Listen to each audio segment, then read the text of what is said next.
If you spend enough time scrolling through social media these days, you'll hear a lot of young folks talking about generational wealth.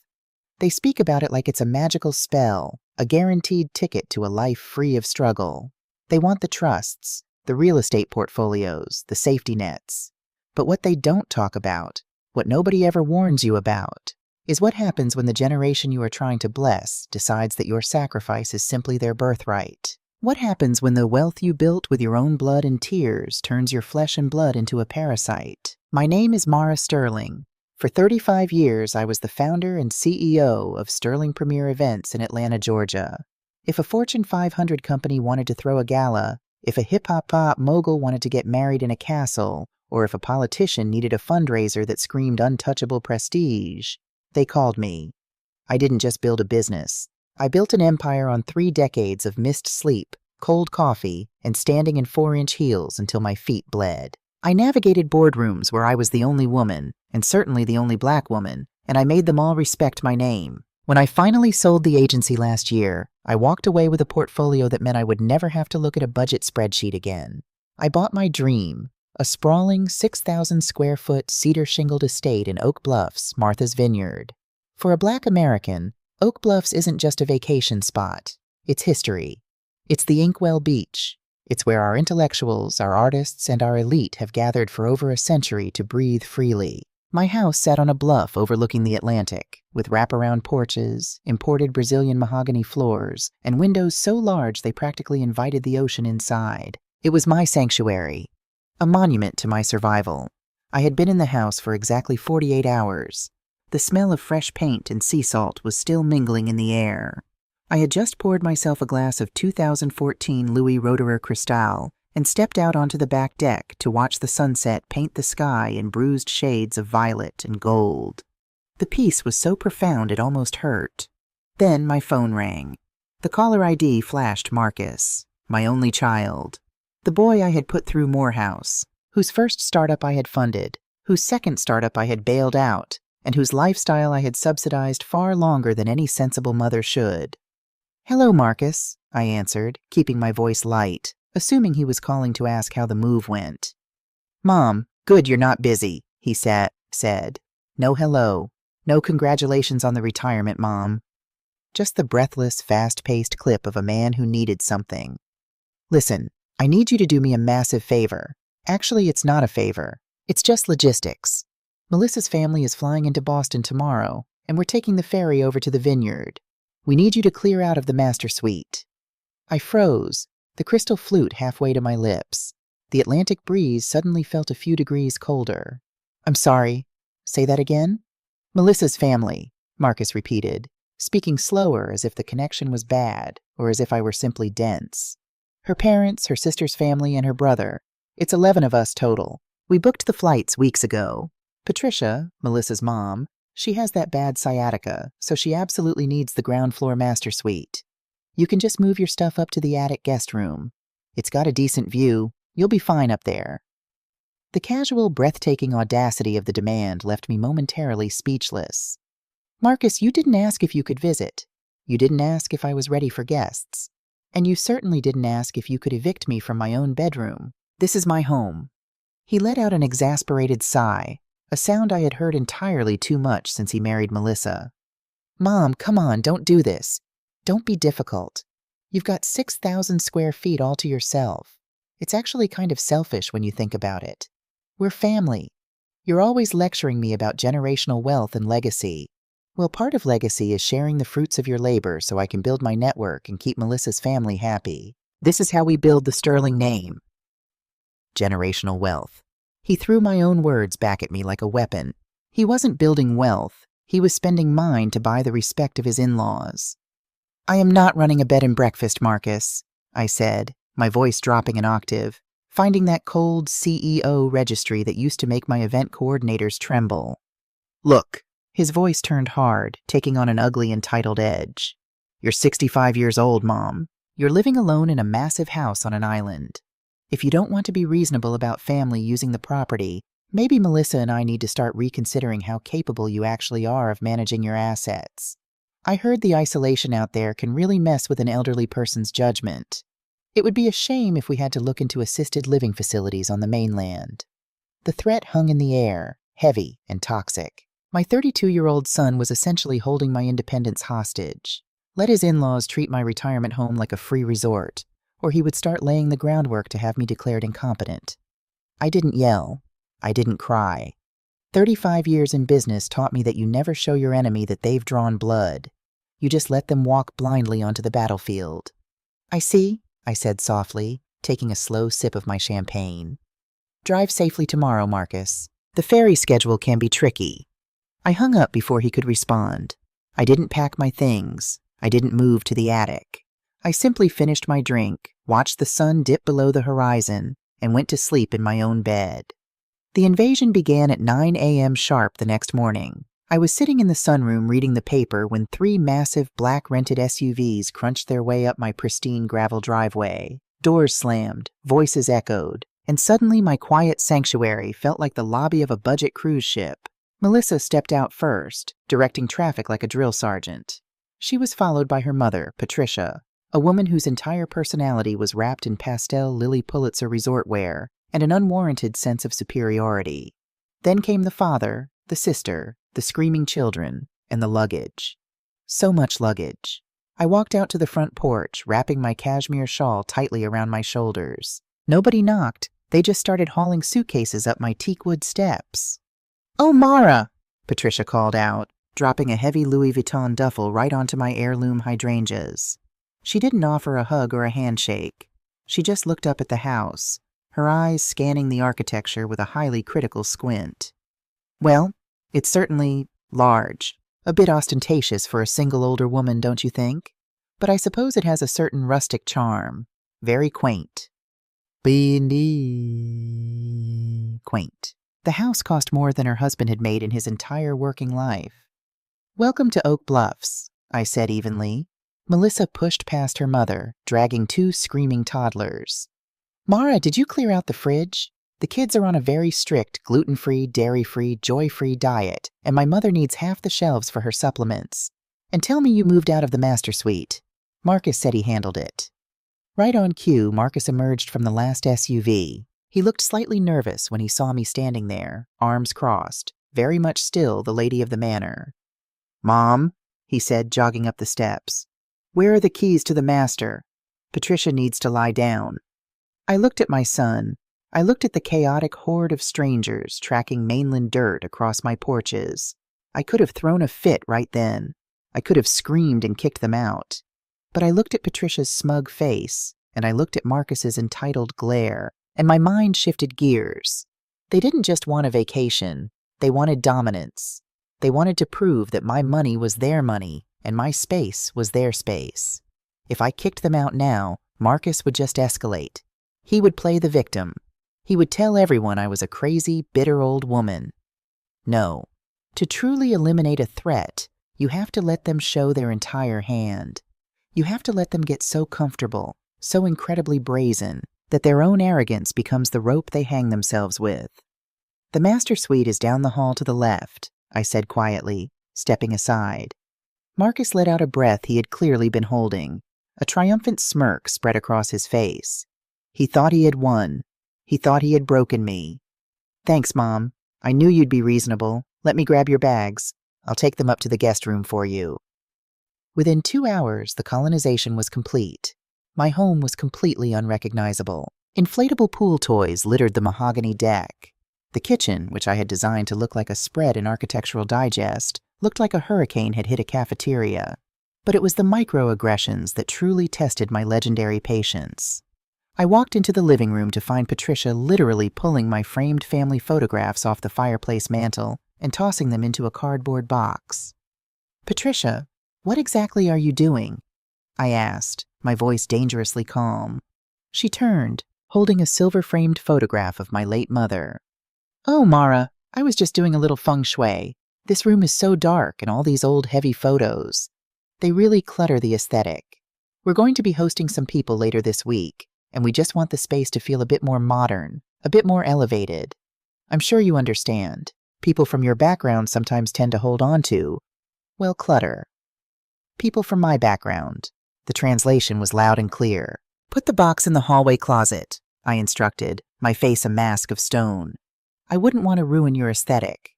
She beamed, completely oblivious to the venom in my compliance. You are just a peach, Marah. Oh, and while you're up, the water pressure in the guest bathroom is entirely unacceptable. Could you call a plumber? We can't be expected to bathe in a trickle. I nodded slowly, turned on my heel, and walked up the stairs to the attic room. The room was small, the ceiling sloped, and it smelled of unused space. It was the exact opposite of what I had worked my entire life to achieve. I sat on the edge of the small twin bed, pulled my phone from my pocket, and dialed my attorney back in Atlanta, Sarah Chen. Sarah was a shark in a tailored suit, the woman who had structured every contract and protected every asset I had ever acquired. Marah, Sarah answered, her keyboard clicking rapidly in the background. Tell me you are calling from a beach chair with a margarita in hand. No, Sarah, I'm calling from the attic, I said, staring at the blank wall. I need you to pull the files on my estate planning, specifically the living trust. The typing stopped immediately. Sarah's voice shifted from friendly to strictly business. The trust is ironclad, Marah. You are the sole trustee, and upon your death, or in the event of your incapacitation, control does not default to Marcus. It goes to the designated fiduciary board. Why? What's going on? I also need you to pull my medical records, I continued, ignoring her question. Specifically, the cognitive exams I insisted on taking 6 months ago before the company's sale. I want digital copies of the neurologist's sign-off stating that I am in the top 1 percentile of cognitive function for my age bracket. Marah, you're scaring me. Did Marcus do something? Downstairs, I could hear a crash, followed by Melissa's brother yelling at his kids. Someone had just broken one of my crystal vases. I didn't even flinch. Marcus thinks he is playing a game of checkers, Sarah, I said, my voice cold and entirely devoid of maternal affection. He thinks he can use my home to fund his ego, and he subtly threatened to call Adult Protective Services if I didn't comply. He thinks I'm just an old woman he can bully into submission. Give me the word, Marah, Sarah said, the protective anger evident in her tone. I will have a restraining order drafted and local law enforcement at your door in 20 minutes. I will bury him.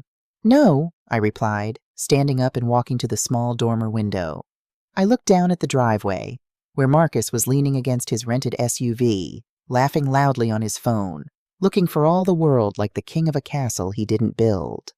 Don't call the police, Sarah. Let them stay. Let them get very, very comfortable. I spent 35 years destroying corporate predators who thought they were smarter than me. It seems my final piece of business is in-house.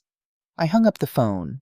The sadness of losing the son I thought I had raised washed over me for a brief, agonizing moment, before burning away entirely, leaving behind nothing but the cold, sharp focus of a woman going to war. If Marcus wanted to act like the master of the estate, I was going to give him all the responsibilities that title entailed, and it was going to cost him everything. The smell of burnt bacon and the screech of metal spatulas against my custom Le Creuset pans woke me long before the ocean sunrise could. It was 7 a.m. on a Tuesday.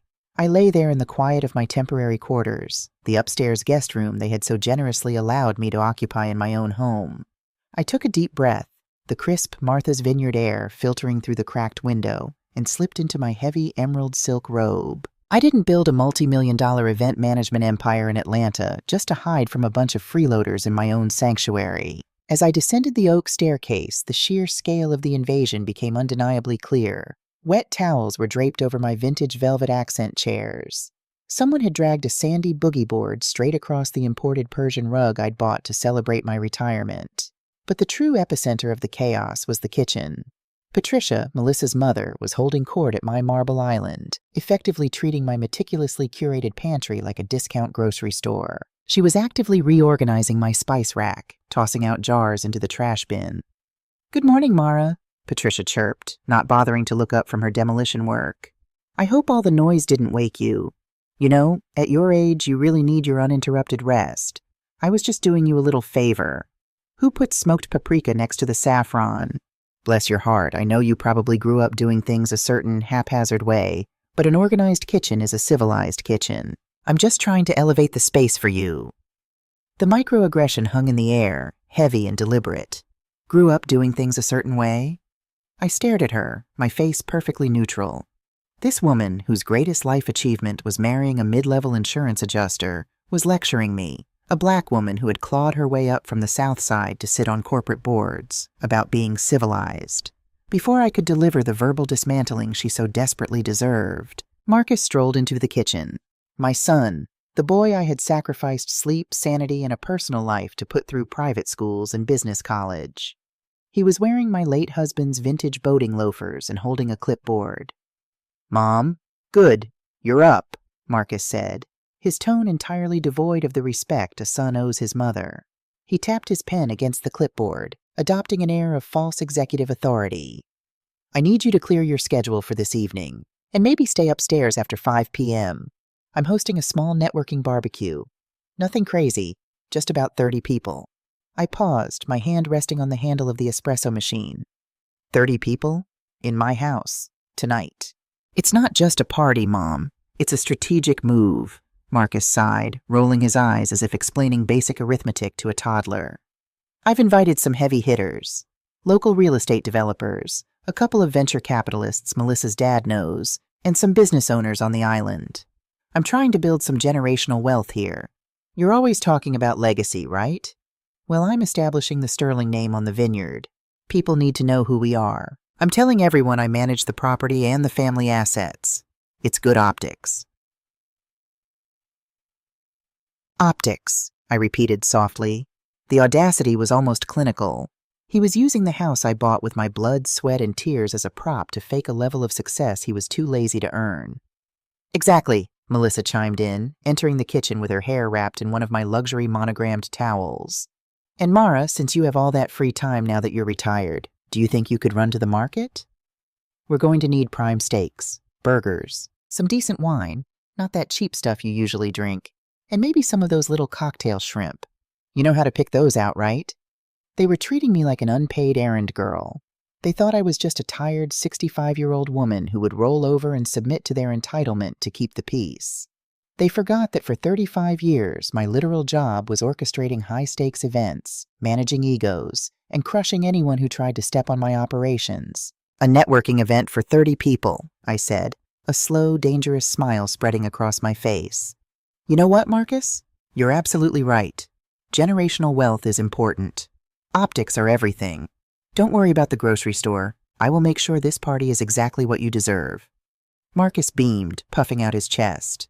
"See? I knew you'd understand the business angle, Mom." I turned, took my espresso, and walked back up the stairs.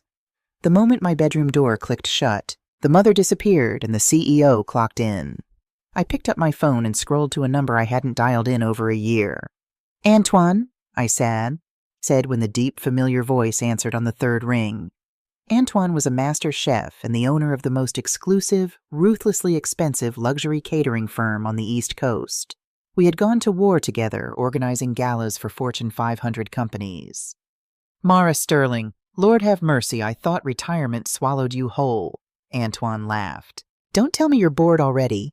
"Not bored, Antoine, just dealing with a pest control issue," I said, looking out my window at the sprawling lawn that rolled down to the Atlantic Ocean. "I need a favor, a massive last-minute favor. 30 people tonight at my estate in Oak Bluffs. I want the platinum package. I'm talking Wagyu beef tomahawks, butter-poached Maine lobster tails, a raw bar with beluga caviar, and Dom Perignon flowing like tap water. Send your absolute best staff. Full white glove service." Antoine let out a low whistle. "Marah, you know my emergency rush fee is astronomical. For tonight, you're looking at a minimum of 15 grand. "Money is no object," I replied smoothly. "But there is a catch. The event is being hosted by my son, Marcus. He is acting as the property manager and the financial head of the estate. When your lead coordinator arrives, they must present the service contract directly to Marcus. Make sure he signs it as the authorizing party. I want his signature on that dotted line before a single bottle of champagne is popped. Can you handle that?" Antoine, having survived the cutthroat Atlanta event circuit with me, instantly understood the assignment. He chuckled, a deep, knowing sound. "Consider it done, Queen. We'll be there at 4 p.m. for the load-in." The rest of the afternoon was a masterclass in psychological restraint. I sat on my private balcony, sipping sweet tea, watching Melissa and Patricia attempt to string up cheap paper lanterns around my custom-built cedar deck. They looked like they were prepping for a frat party. Marcus was strutting around the driveway in pastel linen shorts, loudly barking into his phone about his real estate portfolio. At precisely 4 p.m., the silence of the afternoon was shattered by the rumble of 3 massive matte black Mercedes Sprinter vans pulling into my circular driveway. The sleek gold lettering on the side read, "L'Elegance High-End Event Services." Marcus froze. Melissa dropped a paper lantern. I watched from the balcony as a team of 12 impeccably dressed staff members in crisp black uniforms poured out of the vans. They moved with military precision, unloading silver chafing dishes, crystal glassware, and massive coolers of premium seafood. The lead coordinator, a tall, striking woman with a tablet, approached Marcus. "Excuse me, are you Mr. Marcus Sterling?" she asked politely. Yeah, that's me," Marcus stammered, looking at the army of caterers transforming his backyard into a 5-star resort. "Excellent. We are here for the executive networking event.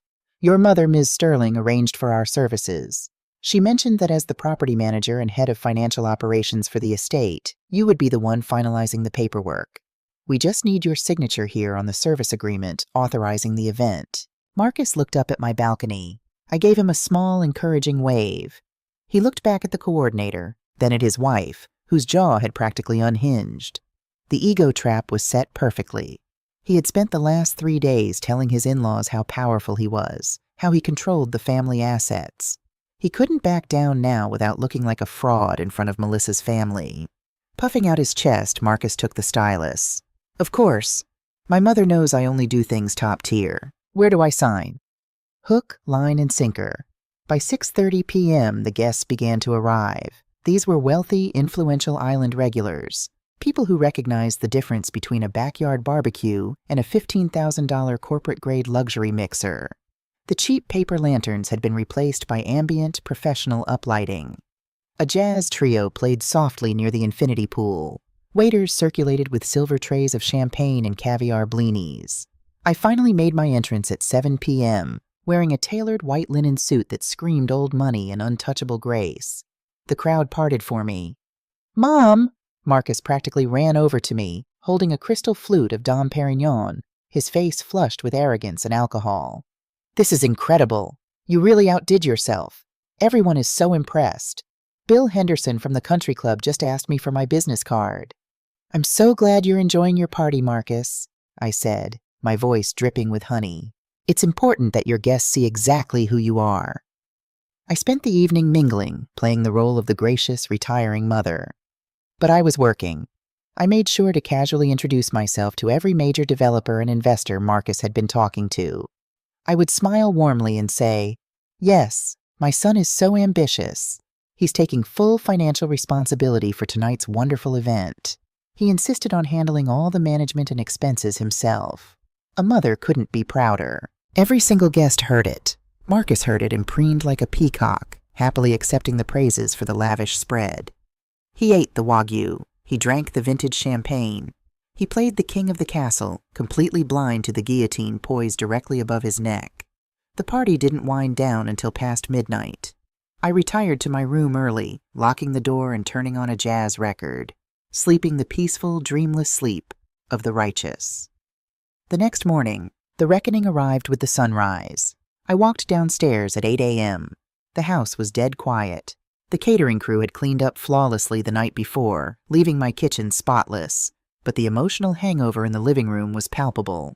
Marcus and Melissa were sitting at the kitchen island, staring at a piece of heavy cream cardstock resting on the marble counter. Patricia was nowhere to be seen, likely nursing a champagne headache in the guest room. I poured myself a cup of black coffee. "Good morning. The party was a spectacular success, wouldn't you say?" Marcus looked up, his eyes bloodshot, his face the color of wet ash. His hands were physically shaking as he pointed at the paper on the counter. It was the final invoice from L'Elegance. "Mom," his voice cracked, entirely devoid of the swagger from the night before. "Mom, what is this?" That is an invoice," I replied, taking a slow sip of my coffee. Melissa stood up, her voice shrill and trembling. "It says $15,000. $15,000 for one dinner party. The caterer left it here and said the card on file declined." "Oh, did it?" I tilted my head, feigning mild surprise. That is unfortunate. You should probably call your bank, Marcus. Sometimes they block unusually large transactions for fraud protection. My bank? Marcus shouted, jumping up from the stool. Mom, I can't pay this. I don't have $15,000. You ordered this. You called them. I set my coffee mug down. The warm maternal facade vanished instantly, replaced by the cold, unyielding presence of a CEO addressing a rogue employee. I made an introduction, Marcus. You signed the contract, I said, my voice deadly quiet, echoing off the high ceilings. You signed your name as the authorizing party. You stood in my backyard and told 30 of the most powerful people on this island that you were the financial manager of this estate. You ate the steak. You drank the champagne. You took the credit. And now you will pay the bill. You set me up, he yelled, pacing the kitchen like a caged animal. You trapped me. I am your son. No, I corrected sharply, taking a step toward him. A son respects his mother's home. A son does not demand I move into an attic so his freeloading in-laws can treat me like a maid. A parasite does that. You came into my house, disrespected my peace, and tried to hijack my assets to build a fake empire. Consider this a $15,000 tuition fee for a masterclass in business ethics. Melissa was crying now, clutching her phone. We can't afford this, Marah. We are maxed out. Then I suggest you pack your bags quickly and beat the traffic back to the mainland so you can figure out a payment plan, I said, turning my back on them and walking toward the grand front doors. I opened both doors wide, letting the morning ocean breeze sweep through the foyer. You have exactly 1 hour to get yourselves and your extended family off my property, I announced, my voice carrying up the stairs to where Patricia and the others were undoubtedly listening. If you are not gone in 60 minutes, I will have the Oak Bluffs police escort you off for trespassing. And Marcus, if that catering bill isn't settled by Friday, Antoine's legal team will take you to court. They do not lose. Marcus stood frozen, staring at me as if looking at a stranger. He had spent his whole life underestimating me, assuming a mother's love equated to infinite tolerance for abuse. You're a monster, he whispered. I smiled, a genuine, terrifying smile. No, sweetheart. I'm a businesswoman, and you just bankrupted your own company. 59 minutes. For 3 days after the great eviction, my house returned to exactly what it was meant to be, a sanctuary. I hired a professional deep cleaning crew from Edgartown to scrub the scent of Patricia's cheap floral perfume out of the guest room linens and to professionally steam the Brazilian mahogany floors where Marcus's guests had tracked in sand and spilled Dom Perignon. When the cleaners left, the sprawling 6,000-square-foot estate was wrapped in a heavy, golden silence. I spent my mornings on the wraparound deck, watching the Atlantic waves crash against the shoreline, savoring the distinct taste of victory mixed with my single-origin Ethiopian coffee. But beneath the peace, a quiet alarm bell was ringing in the back of my mind. 35 years of surviving the cutthroat world of corporate event management had honed my instincts to a razor's edge. I knew Marcus. He had always possessed an ugly combination of high arrogance and low resilience. Sticking him with a $15,000 catering bill wasn't just a financial blow. It was a public castration in front of his wife, his in-laws, and the very business connections he had been trying to impress. A cornered rat doesn't reflect on its mistakes. It bites. I knew retaliation was coming. I just didn't anticipate how remarkably dirty he was willing to play. The retaliation arrived on a Thursday morning at 10 a.m., in the form of a generic, unmarked white Ford sedan pulling into my pristine gravel driveway. I watched from the sunroom window as a woman stepped out. She was in her late 30s, dressed in a sensible navy pantsuit, carrying a thick leather binder. She didn't look like a disgruntled caterer or a debt collector. She looked like the government. I walked to the front door and opened it before she could even ring the bell. "May I help you?" I asked, my voice smooth and perfectly modulated.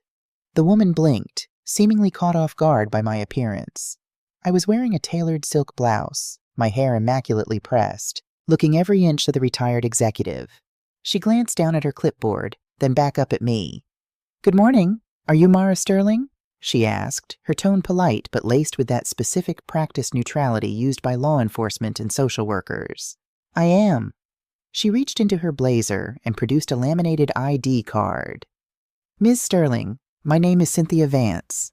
I am a case investigator with the Massachusetts Department of Elder Affairs, specifically the Adult Protective Services Division.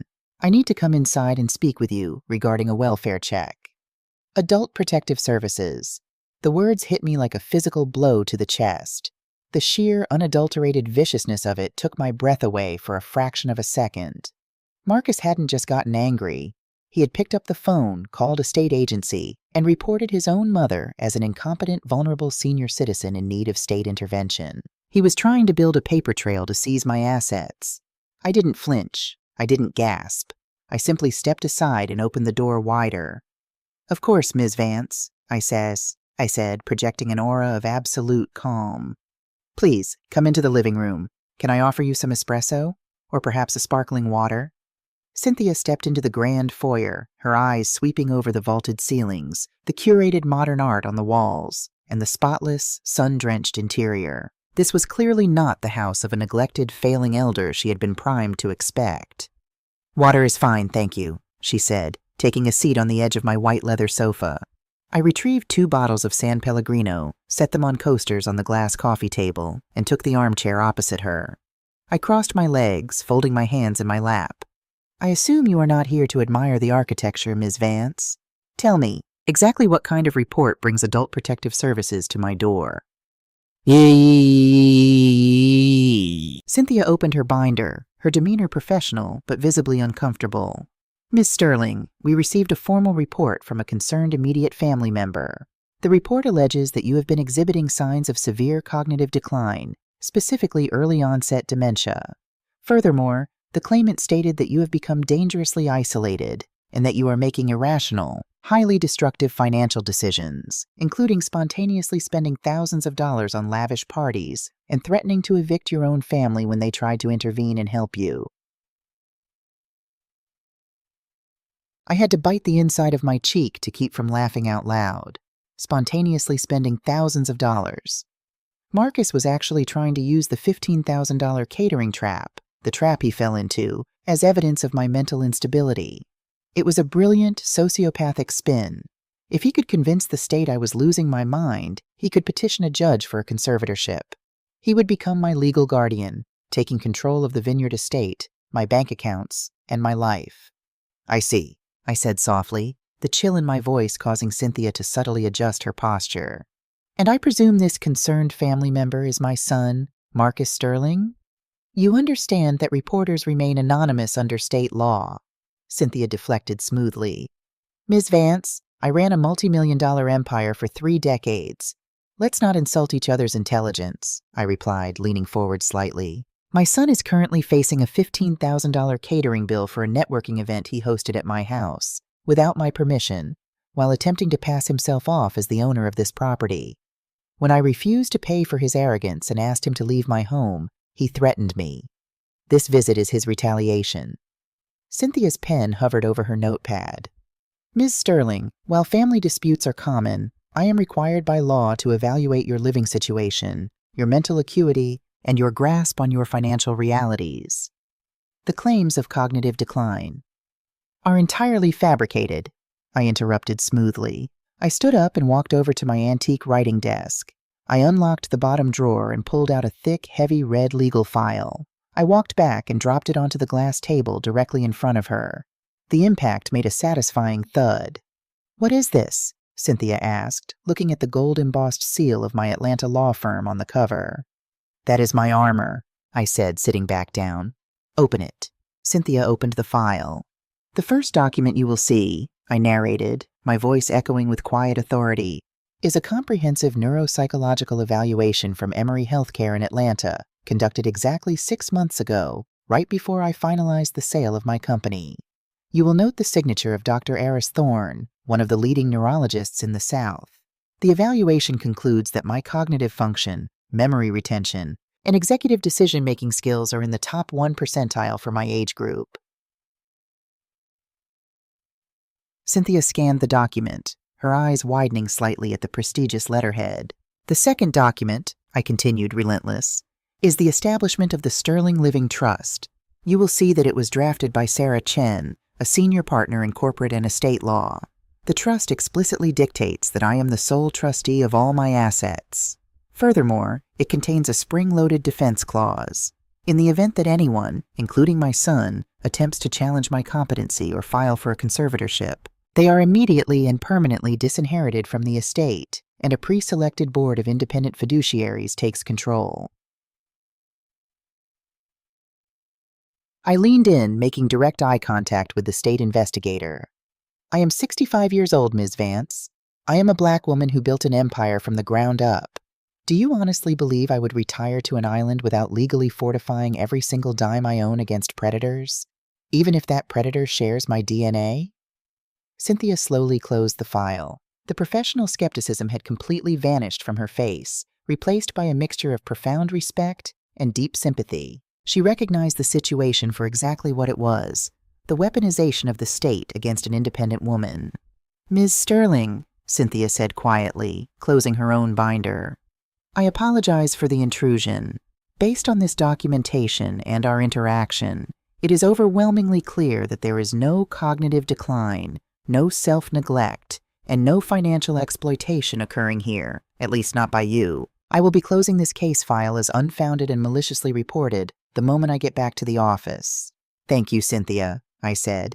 I would appreciate a copy of that closed report for my legal team. You'll have it by tomorrow morning, she promised, standing up. As I walked her to the door, she paused on the porch. Ms. Sterling, off the record? You are a remarkably prepared woman, but please, be careful. When family members are willing to file false government reports to get control of money, they usually don't stop there. They escalate. Let him escalate, I whispered into the ocean breeze. He is walking into a minefield. When the white sedan disappeared down the road, the adrenaline faded, leaving behind a cold, hollow ache in my chest. My son had tried to have me declared legally incompetent. He wanted to strip away my rights, lock me in the legal equivalent of a cage, and siphon my life's work into his bank account. The sadness lasted for exactly 10 minutes. Then, the fury took over. It was a cold, absolute, calculating fury. Marcus wanted to play with my finances? Fine, let's look at his. I picked up my phone and dialed a number in Atlanta. Elias Thorne, a gravelly voice answered. Elias was a former forensic accountant for the FBI who had transitioned into high-end private investigation. He was the man I used to vet potential business partners when millions of dollars were on the line. He could find a hidden bank account in the Cayman Islands faster than most people could find their car keys. Elias, it's Marah. The Queen of the South, Elias chuckled. I thought you were sipping pina coladas with the Obamas up there in Martha's Vineyard. There has been a change of plans, I said, my voice devoid of any warmth. I need you to run a full-spectrum forensic audit on a target. I want the floorboards pulled up. I want to know about every credit card, every bank account, every LLC, every outstanding debt, and every late payment. I want his text messages, his emails, and his browser history if you can legally get it. I want to know what he had for breakfast 3 weeks ago. Sounds like somebody crossed the wrong woman, Elias said, his tone shifting to pure business. Who is the target? Marcus Sterling, my son. There was a heavy pause on the line. Elias knew Marcus. He knew how much I had invested in that boy. Marah, are you sure about this? Once I pull this thread, you might not like what unravels. Pull it until the whole sweater falls apart, Elias. I need the dossier by Monday. The weekend dragged on. I spent it methodically packing away every single photograph of Marcus that I had placed around the house. The smiling graduation pictures, the framed wedding photo, the candid shots of him as a child playing in the Georgia clay. I wrapped them in bubble wrap and put them in a box in the attic. The man in those photos was dead to me. The entity currently wearing his face was a hostile corporate raider, and I needed to view him as such. On Monday evening, at exactly 6 p.m., an encrypted email from Elias Thorne arrived in my inbox. I poured myself 3 fingers of neat Macallan 18, sat down at my laptop in the study, and entered the decryption password. A 72-page PDF loaded onto my screen. I read through it, the amber liquid in my glass untouched, as the true, devastating reality of my son's life laid itself bare before me. It was worse, so much worse, than a $15,000 catering bill. Marcus wasn't just struggling, he was financially drowning. His marketing startup was nothing but a hollow shell. The dossier revealed 3 impending lawsuits from unpaid vendors. His commercial office space in Atlanta had served him with a 30-day eviction notice for back rent. Melissa had quietly maxed out 5 different high-yield credit cards to maintain their country club membership and Instagram-perfect lifestyle. But it was pages 45 through 50 that made my blood run cold. Desperate for cash to keep his sinking ship afloat, Marcus had taken out a massive high-interest loan from a predatory private lending firm, a step above loan sharks. And the collateral he had listed to secure that loan, the sterling estate at Martha's Vineyard, listed as imminent inheritance/assets under future management. He had mortgaged a house he didn't own, banking on the fact that I would either die soon or that he could successfully seize control of the property via a conservatorship before the loan came due. That was why he had invited those people to the house. That was why he was so desperate to establish management optics. He needed the lenders to believe he was in control. I took a sip of the scotch, the burn grounding me in reality. I scrolled to the final section of Elias's report, labeled Legal Inquiries. Elias had pulled Marcus's digital footprint and calendar appointments. There were receipts and email logs showing consultations with 3 different cut-rate elder law attorneys in the Atlanta metro area. The dates of those consultations hit me harder than anything else. October 12th, November 4th, December 15th, 6 months ago. This wasn't a sudden, desperate reaction to the catering bill. This wasn't a crime of passion born from an argument over a vacation house. 6 months ago, while I was still running my company, while I was taking him out to expensive steak dinners to celebrate his wedding anniversary, my son was actively shopping for a lawyer who would help him declare his mother legally insane. He had been planning the coup before the ink on my retirement papers was even dry. I closed the laptop. The silence of the study pressed in on me. I didn't cry. The time for maternal tears had passed. Marcus had fundamentally misunderstood the nature of the woman who birthed him. He thought my wealth was a result of luck and a soft heart. He forgot that I survived the 1990s corporate event scene by being the most ruthless person in the room. He wanted to play chess with my life, but he was out of moves, and he didn't even know it yet. I picked up my phone and called Sarah Chen. "Sarah," I said into the darkness of the room, "draft the eviction notice for Marcus's commercial property in Atlanta. I'm buying the building." Buying a commercial property in downtown Atlanta from 1,000 miles away is surprisingly simple when you have pristine credit, a formidable legal team, and a burning desire for retribution. I didn't buy the building in my name, of course. Sarah Chen set up a blind shell corporation, Ironclad Holdings LLC, and we offered the current owner 20% above market value for a quiet, expedited cash closing. He signed the papers on a Wednesday. On Thursday morning, the property manager of the building walked into Marcus's failing marketing agency and handed him a formal 30-day notice to vacate the premises. The reason stated was standard: new ownership restructuring. I wasn't in the room to see my son's face when he realized his eviction was no longer a looming threat, but a legal certainty. But I felt a profound, heavy shift in the universe. I had spent his entire life building safety nets for him. Now I was systematically cutting them down. I was forcing him to free fall into the reality he had created. But while the Atlanta trap was springing shut, I couldn't simply sit in my 6,000 square foot estate and wait. Idle time breeds second thoughts, and I was absolutely done second-guessing myself. Furthermore, I had a sprawling, magnificent property that was currently doing nothing but costing me property taxes. I decided to pivot. I had purchased the Oak Bluffs estate to be a family sanctuary, but since I no longer had a family worthy of the space, it would become an asset. Martha's Vineyard is a playground for the elite. Wealthy politicians, tech billionaires, and A-list celebrities flock to the island every summer, desperate for privacy and luxury. I contracted a high-end luxury property management firm in Edgartown to list the main house as a premier, exclusive short-term rental. The asking price was $12,000 a week. It booked solid within 48 hours. I didn't leave the property, however. When I originally bought the estate, I had the detached 3-car cedar garage entirely renovated. Above the garage sat a stunning 1,000-square-foot carriage house apartment with vaulted ceilings, a chef's kitchenette, and a private balcony overlooking the Atlantic. It was cozy, elegant, and entirely separate from the main house. I moved my personal belongings into the carriage house and handed the keys to the main estate to the property managers. Let Marcus check the public records. Let him see that the house wasn't sold, but that it was generating massive revenue. Let him choke on the fact that I was monetizing the very asset he had tried to leverage to save his own skin. My first tenants arrived the following Monday. I watched from my carriage house window as a sleek, understated black Lincoln Navigator pulled into the driveway. A distinguished older black couple stepped out.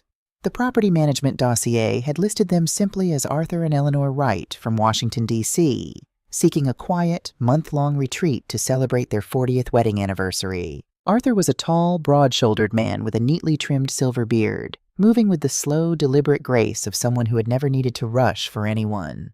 Eleanor was striking. She wore her natural silver hair in an elegant crop, dressed in perfectly tailored slacks and a silk blouse. She had the sharp, observant eyes of a hawk. When the property manager gave them the tour, I saw Eleanor run her hand appreciatively over the Brazilian mahogany banisters and nod in quiet approval at the chef's kitchen. They were the perfect guests. For the first 5 days, they were practically ghosts.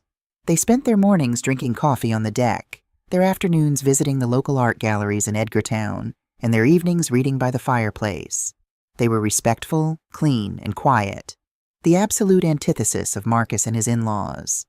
But a cornered animal doesn't care who gets caught in the crossfire.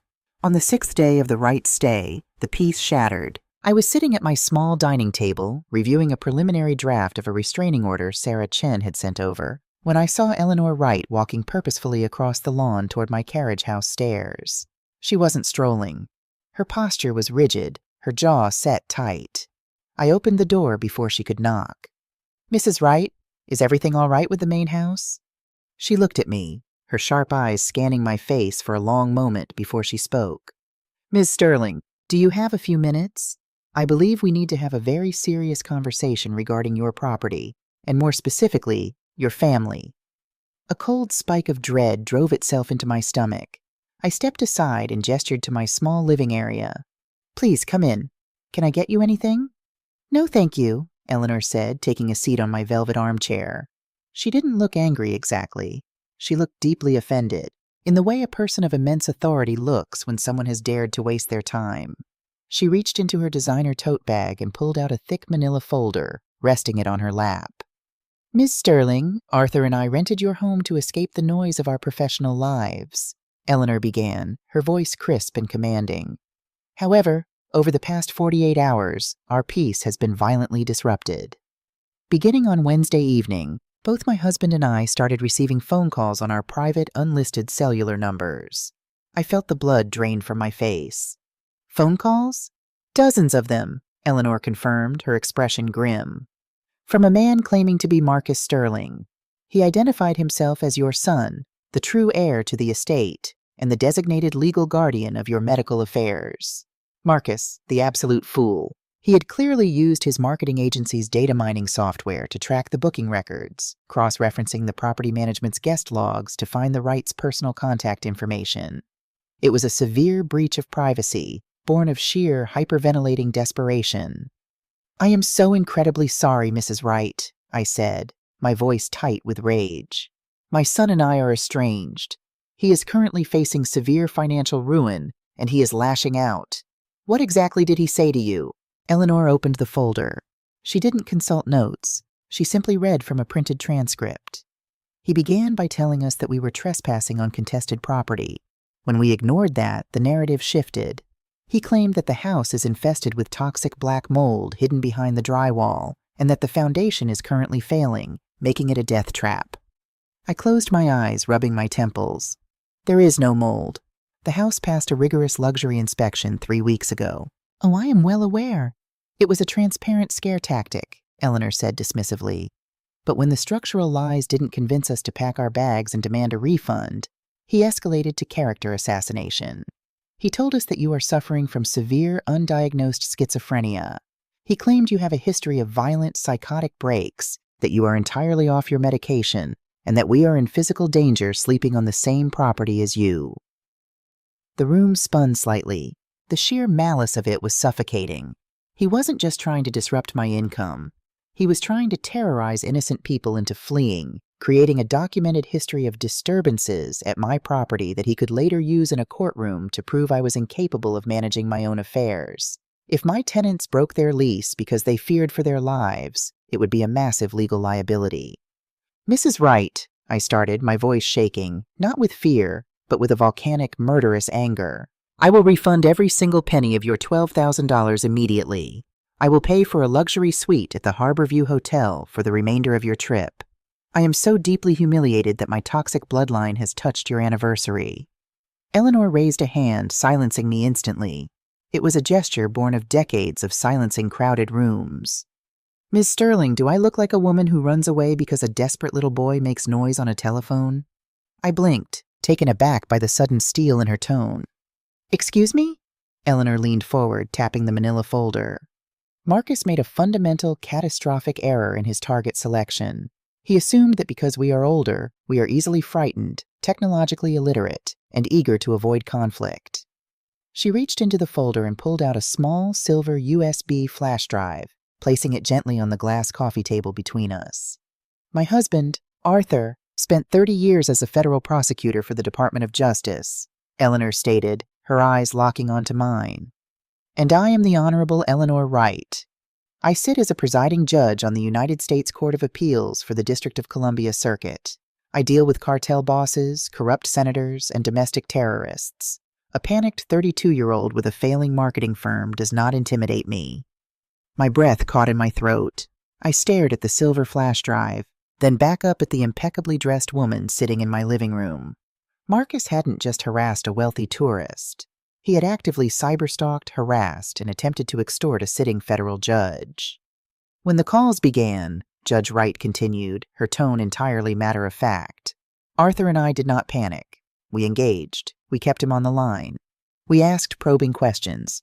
We allowed him to make his threats, his extortion attempts, and his defamatory statements fully and clearly. And because D.C. allows for one-party consent recording, and Arthur still utilizes federal-grade call recording software on his devices, we recorded every single second of it. She tapped the flash drive with a perfectly manicured fingernail. On this drive, Ms. Sterling, are pristine, time-stamped audio files of your son committing interstate cyber harassment, tortious interference with a business contract, and attempted criminal extortion. He explicitly states that if we do not vacate the property and demand a refund to cut off your funding, he will send local health inspectors and police to raid the house in the middle of the night. I stared at the drive. It wasn't just evidence. It was a loaded gun, handed to me by one of the highest-ranking judicial officials in the country. Why? I asked, my voice barely a whisper. Why are you giving this to me? You could have just blocked his number. Judge Wright's expression softened, just a fraction. The cold magistrate vanished, replaced by the deep, unspoken solidarity of a woman who understood exactly what it took to survive in a world that constantly demanded you make yourself smaller. Because I read the property records when we booked this house, Marah, she said quietly. I saw your name. I recognized it. I know what Sterling Premier Events was. I know how hard you had to fight to build an empire of that magnitude as a black woman in the South. You bled for this sanctuary. She stood up, smoothing the front of her silk blouse. I have seen men like your son in my courtroom 100 times, she said, her voice dropping to a low, fierce timbre. Weak, entitled men who believe that the women in their lives exist solely to be consumed. He thought he could steal your peace because he thinks you are soft. You need to show him exactly what kind of monster he woke up. I stood up slowly, picking up the silver flash drive. It felt heavy in my palm. The weight of justice. The weight of an ending. Judge Wright, I said. Standing tall, my spine perfectly straight. I do not have the words to thank you, but I promise you, your anniversary trip will not be disturbed again. See that it isn't? She smiled slightly, a glint of predatory approval in her eyes. Arthur and I have a dinner reservation at the Port Hunter tonight. We expect the air to be completely cleared by the time we return. After she left, I didn't sit back down. I walked over to my laptop and plugged the flash drive in. I listened to the recordings. I heard the frantic, vicious venom in Marcus's voice as he told a federal judge that I was a crazy, dangerous liability who needed to be locked in a ward. I heard him laughing as he promised to make my life a living hell. I didn't feel anger anymore. Anger is hot, blinding, and chaotic. What I felt was absolute, sub-zero clarity. I picked up my phone and dialed Atlanta. Sarah, I said the moment my attorney answered. Marah, tell me you have good news. The eviction notice for his office building was delivered yesterday. He is officially on the street in 29 days. That was just the appetizer, Sarah, I said, looking out at the Atlantic Ocean, the waves crashing violently against the rocks below my property. I need you to book a flight to Martha's Vineyard immediately. Bring the senior litigator from the Criminal Defense Division with you, and contact Marcus. Tell him I am ready to negotiate. Negotiate? Sarah asked, her voice spiking with confusion. Marah, you hold all the cards. Why on earth are you negotiating? Because, I smiled, a cold, shark-like grin that never reached my eyes. A trap doesn't work unless the rat thinks there is cheese. Tell him to fly up here tomorrow. Tell him I want to settle this in person. And Sarah? Yes, Marah? Make sure he brings his lawyer. He is going to need one to explain the federal prison sentences he is currently facing. The board was set. The pieces were in place. It was time for checkmate. I did not invite Marcus to my home for this meeting. A sanctuary, once cleansed, should never again be polluted by the presence of a parasite. Instead, Sarah Chen rented a high-end, glass-walled conference room in downtown Edgartown, overlooking the harbor. The room was sterile, cold, and entirely devoid of emotion, the exact environment required for a corporate execution. It was 1 p.m. on a Friday. The coastal fog had burned off, leaving the Martha's Vineyard sky a piercing, unforgiving blue. I sat at the head of the polished mahogany table, wearing a tailored black St. John knit suit and a single strand of South Sea pearls. I did not look like a mother preparing to see her son. I looked like a CEO preparing to liquidate a hostile competitor. To my right sat Sarah Chen, her briefcase open, her posture radiating predatory calm. To my left was David Vance, a senior criminal defense litigator Sarah had flown in from Boston. David was a former federal prosecutor himself, a man who charged $1,000 an hour simply to sit in a room and look intimidating. At 1:05 p.m., the heavy glass door swung open. Marcus walked in, and the sheer physical deterioration of the man was startling. Gone was the pastel-wearing, champagne-sipping aristocrat from the previous week. He had dark bags under his eyes, his suit was slightly wrinkled, and he carried the frantic, jittery energy of a man running out of oxygen. He was flanked by a man introduced as Greg Hiller, an Atlanta-based attorney whose cheap suit and overly aggressive handshake immediately marked him as a bottom-tier strip mall lawyer. Marcus did not look at me with regret. He looked at me with a sickening mixture of rage and smug triumph. He genuinely believed I was sitting at this table because his campaign of terror against my tenants had broken me. "Mom," Marcus said, pulling out a chair and sitting heavily. He didn't wait for an invitation. "I'm glad you finally came to your senses. I really didn't want this to get ugly." "It is already ugly, Marcus," I said, my voice eerily soft, echoing slightly in the glass room. "The question today is how much uglier you are prepared to let it get." Greg Hiller, the cheap lawyer, slapped a thin manila folder onto the table and leaned forward, attempting to project dominance. "Ms. Sterling, let's cut to the chase. My client has serious documented concerns regarding your mental competency and your ability to manage the Sterling estate. Your recent erratic behavior, including spontaneous luxury purchases and evicting your family, paints a troubling picture. Furthermore, we are aware of the disturbances your current tenants are experiencing. It's clear you cannot manage a short-term rental property."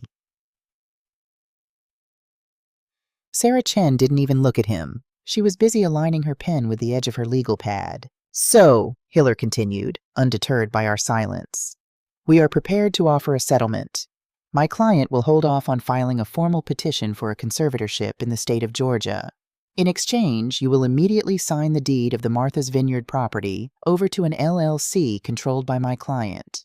You will also liquidate $500,000 from your retirement accounts to cover my client's recent business losses incurred due to your interference.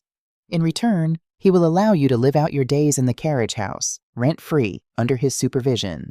The audacity was so immense it was almost artistic. He was trying to extort $500,000 and a multi-million-dollar estate, offering me the privilege of living in my own garage as a prisoner. I looked at Marcus. "Is this what you want? You want to steal my house and my money to pay off the predatory loan you took out against an inheritance you don't even have yet?" Marcus flinched. The color drained from his face at the mention of the predatory loan. "How did you—" "I asked the questions, Marcus," I interrupted, my voice dropping to a terrifying register. "I am going to give you one final opportunity to walk out of this room. If you stand up right now, turn around, and never speak to me again, I will let you leave. If we proceed past this moment, your life as you know it ends." Marcus scoffed, his arrogance overriding his brief flash of panic. "Stop bluffing, Mom. You're isolated. Your tenants are leaving. Your business is tanking. Sign the papers or I will drag you through the courts until you're locked in a ward." I nodded slowly. I looked over at Sarah Chen. "Proceed." Sarah smiled. It was a terrifying expression. She opened her briefcase and slid the first document across the polished wood. "Mr. Hiller," Sarah began, her voice crisp and lethal, "before you threaten my client with a conservatorship, you might want to review this.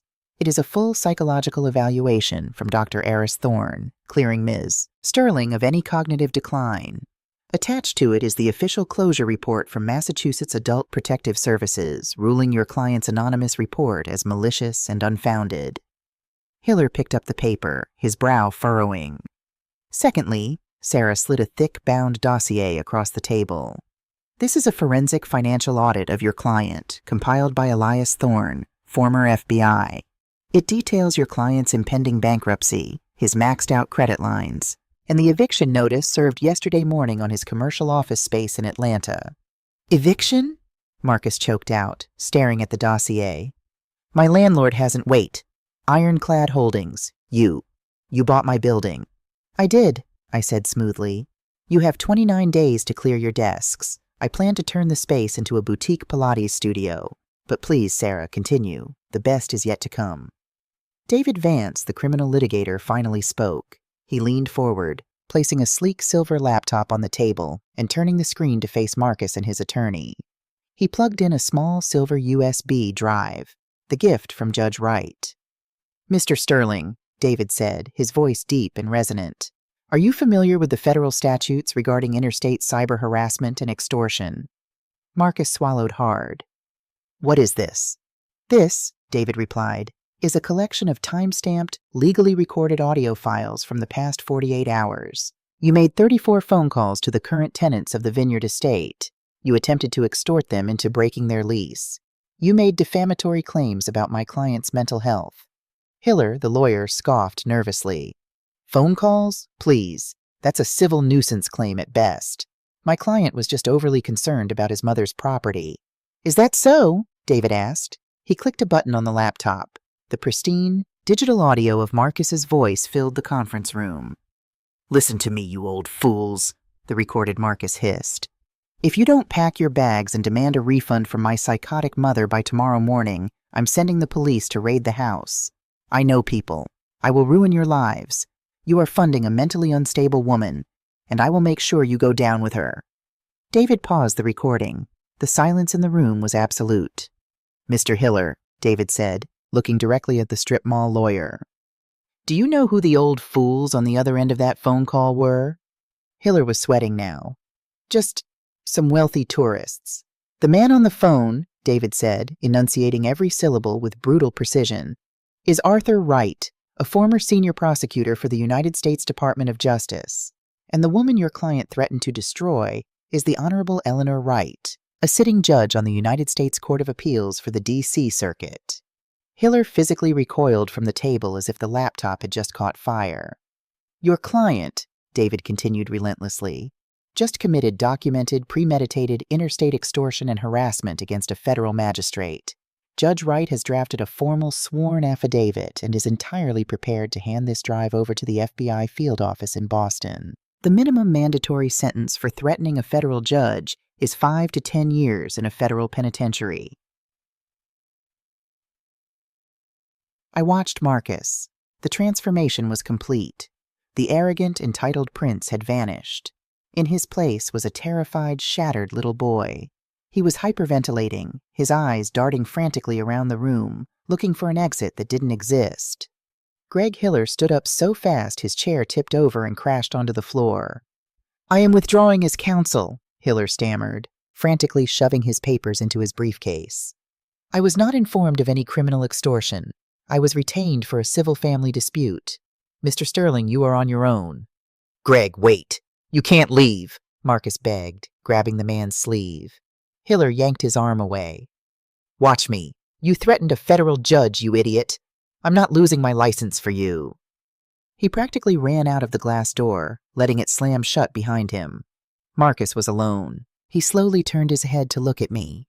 Tears were streaming down his face. Mom, please, please." I didn't know who they were. I was just desperate. The loans, the debt. Melissa is going to leave me. If I go to prison, my life is over. Mom, you can't do this to me. I'm your son. You stopped being my son the day you walked into an elder law attorney's office to price out my freedom, I said, my voice devoid of any pity. You looked at the woman who gave you life, who wiped your tears, who funded your every failure, and you saw nothing but a bank account waiting to be hijacked. You tried to cage me, Marcus. Now you get to see what a cage actually looks like. Please. He fell to his knees on the carpeted floor of the boardroom, sobbing openly. I'll do anything. I'll sign whatever you want. Just don't give the drive to the FBI. Please, Mom, think about the family. Think about the legacy. You can't let the Sterling name go to prison. What about the generational wealth? The house. If I go away, who gets the house? You'd give the family legacy to strangers? I looked down at the pathetic, weeping creature on the floor, and I felt the final heavy lock click into place. He was still trying to manipulate me. Even on his knees, facing federal prison, he was still obsessed with his inheritance. You want to talk about generational wealth, Marcus? I asked, standing up and towering over him. Let me tell you exactly what I did with the Sterling Living Trust. He looked up, his eyes wide and bloodshot. When I realized the depths of your betrayal, I instructed Sarah to restructure the trust. The Martha's Vineyard estate, the Atlanta commercial properties, my stock portfolios, and the remaining liquid capital from the sale of my company. All of it has been irrevocably transferred. Marcus stopped crying. Transferred? To who? To the Sterling Foundation for the Advancement of Black Women in Business, I said, the words tasting like sweet, expensive wine on my tongue. It is an educational and venture capital trust. Upon my death, the entire estate will be liquidated to fund full-ride MBA scholarships and seed money for underprivileged Black female entrepreneurs from the South Side of Atlanta. Girls who have nothing but grit and a dream. Girls who will actually appreciate the opportunity, instead of demanding it as a birthright. Marcus stared at me, his mouth opening and closing in silent horror. The realization was finally penetrating his thick skull. The family wealth is gone, Marcus, I whispered, delivering the final fatal blow to his ego. I didn't just disinherit you. I erased your future. You will never see a single dime of my money. You will never inherit a square inch of my land. You will leave this island today with the clothes on your back and the debt you created. You get nothing. He collapsed inward, curling into a ball on the floor, weeping hysterically. The sound was pathetic, but it did not move me. Sarah Chen slid a single piece of paper and a pen toward the edge of the table. This is an ironclad no-contact agreement and a permanent relinquishment of any future legal claims against Ms. Sterling or her estate, Sarah said coldly. If you sign it, and if you never contact your mother, her associates, or her tenants ever again, she will hold the USB drive in a secure vault. The FBI will not be called. But if you so much as like a photo of her on social media, the drive goes to the Department of Justice. Marcus didn't argue. He didn't read the document. He pulled himself up with shaking hands, took the pen, and scrawled his signature on the bottom line. Now, I said, picking up my purse. Get out of my sight, and never return. He stumbled out of the room, a broken, ruined man. I watched him walk down the street through the glass window until he disappeared around the corner. Are you okay, Marah? Sarah asked gently, packing up her briefcase. I took a deep breath. The air felt lighter. My shoulders, which had carried the burden of an ungrateful son for 32 years, finally relaxed. I am perfectly fine, Sarah. I smiled. In fact, I have never felt better. That evening, I returned to the carriage house. The sunset was spectacular, painting the sky in vibrant shades of magenta and burning orange. As I sat on my balcony, pouring a glass of Cristal, I saw Arthur and Eleanor Wright walking back from their dinner in town, holding hands. Judge Wright looked up at my balcony and gave me a single, slow, approving nod. The air had indeed been cleared. I raised my glass to her in silent gratitude. They say that a mother's love is unconditional. Perhaps it is, but a mother's resources, her home, her peace, and her wealth are entirely conditional. I had spent my life building a beautiful, towering tree of success. When I realized that the largest branch was diseased and rotting, threatening to poison the roots, I didn't cry over it. I took a saw and I cut it off. Now the tree could thrive. The foundation would bloom. And I would spend the rest of my days listening to the ocean, secure in the knowledge that the best revenge isn't just success. The best revenge is absolute, untouchable freedom.